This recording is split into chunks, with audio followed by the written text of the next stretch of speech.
Lal Yadav live आकर बोल दिए खुलेआम कि विवेक सिंह को कंपनी से हटा दिया गया है। देखिए पहले खेसारी लाल यादव का इंटरव्यू। मैनेजमेंट आज से मेरा कोई मैनेजर नहीं है। खेसारी भी जब लाइव आते हैं तो गाना गाते हैं ये वाला।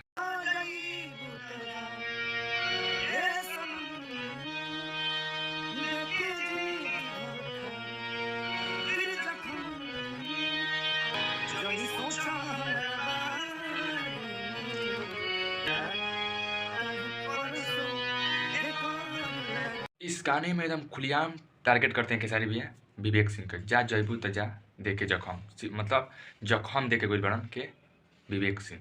जी हाँ, 2-3 साल बैन हुए खेसारी लाल यादव, लड़े, केस फौजदारी हुआ, किसके बावजूद हुआ? ट्रेंडिंग स्टार मतलब विवेक सिंह की वजह। मैनेजमेंट कर रहे थे विवेक सिंह। जी हाँ, वहीं झोल झाल के एग्रीमेंट में फंसाया है खेसारी लाल यादव, क्योंकि अब तक खेसारी लाल यादव जो है भोग रहे हैं।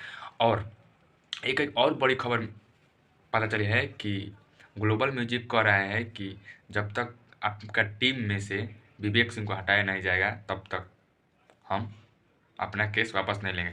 तो फाइनली खेसारी भैया जो है विवेक सिंह को अपना टीम में से हटा दिए, तो कुछ राहत मिला है ग्लोबल कंपनी से, तभी तो गाना एकदम छूट रहा है। तो यह है पूरी जानकारी। मिलते हैं अगली वीडियो में। जय हिंद।